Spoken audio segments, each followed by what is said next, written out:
Oke, shalom teman-teman, kembali lagi di channel Kesaksian Pujian.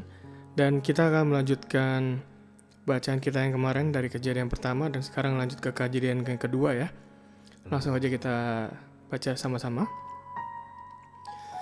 Demikianlah diselesaikan langit dan bumi dan segala isinya, ketika Allah pada hari ketujuh telah menyelesaikan pekerjaan yang dibuatnya itu. Terhentilah ia pada hari ketujuh dari segala pekerjaan yang telah dibuatnya itu.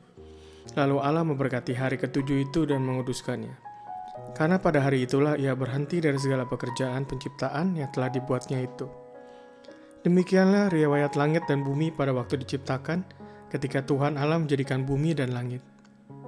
Belum ada semak apapun di bumi, belum timbul tumbuh-tumbuhan apapun di padang, sebab Tuhan Allah belum menurunkan hujan ke bumi, dan belum ada orang untuk mengusahakan tanah itu. Tetapi ada kabut naik ke atas dari bumi dan membasahi seluruh permukaan bumi itu. Ketika itulah Tuhan Allah membentuk manusia itu dari debu tanah dan menghembuskan nafas hidup ke dalam hidungnya. Demikianlah manusia itu menjadi makhluk yang hidup. Manusia dan Taman Eden. Ayat yang ke-8. Selanjutnya Tuhan Allah membuat taman di Eden. Di sebelah timur, disitulah ditempatkannya manusia yang dibentuknya. Lalu Tuhan Allah menumbuhkan berbagai-bagai pohon dari bumi yang menarik dan yang baik untuk dimakan buahnya, dan pohon kehidupan di tengah-tengah taman itu, serta pohon pengetahuan tentang yang baik dan yang jahat. Ada suatu sungai mengalir dari Eden untuk membasahi taman itu, dan dari situ sungai itu terbagi menjadi 4 cabang. Yang pertama namanya Pison, yakni yang mengalir mengelilingi seluruh tanah Hawilah, tempat emas ada. Dan emas dari negeri itu baik. Di sana ada damar, bedola, dan batu krisopras. Nama sungai yang kedua ialah Gihon, yakni yang mengalir mengelilingi seluruh tanah Kus. Nama sungai yang ketiga ialah Tigris, yakni yang mengalir di sebelah timur Asyur, dan sungai yang keempat ialah Efrat. Tuhan Allah mengambil manusia itu dan menempatkannya dalam Taman Eden untuk mengusahakan dan memelihara taman itu. Lalu Tuhan Allah memberi perintah ini kepada manusia, semua pohon dalam taman ini boleh kau makan buahnya dengan bebas. Tetapi pohon pengetahuan tentang yang baik dan yang jahat itu, janganlah kau makan buahnya.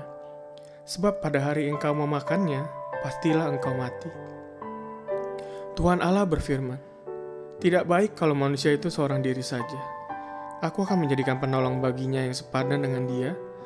Lalu Tuhan Allah membentuk dari tanah segala binatang hutan dan segala burung di udara.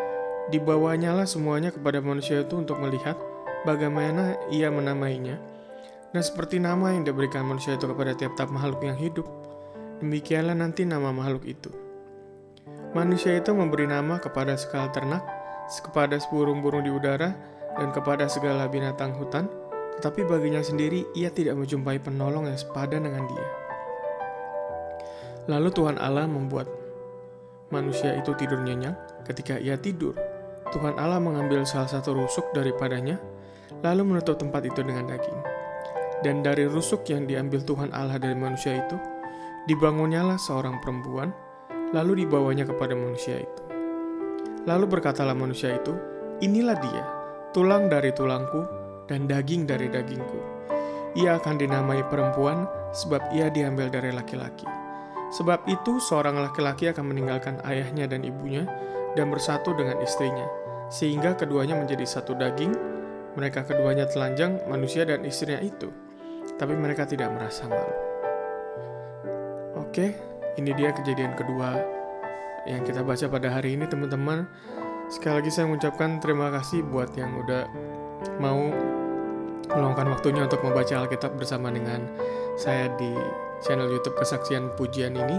Semoga channel ini terus memberkati teman-teman, dan saya dan teman-teman semakin bertumbuh dalam kerohanian, dan pastinya kita sama-sama diberkati, apalagi di masa yang sulit ini ya. Semoga semua cepat berlalu dan kita bisa melakukan semua aktivitas kita kembali. Dan sekali lagi jangan lupa untuk saat teduh dan rajin membaca Alkitab. Dan buat teman-teman yang mungkin pengen membaca Alkitab dengan sesuatu yang berbeda, bisa dengar di channel ini ya. So sekali lagi thank you teman-teman. Don't forget to subscribe, like, share, and comment. Thank you.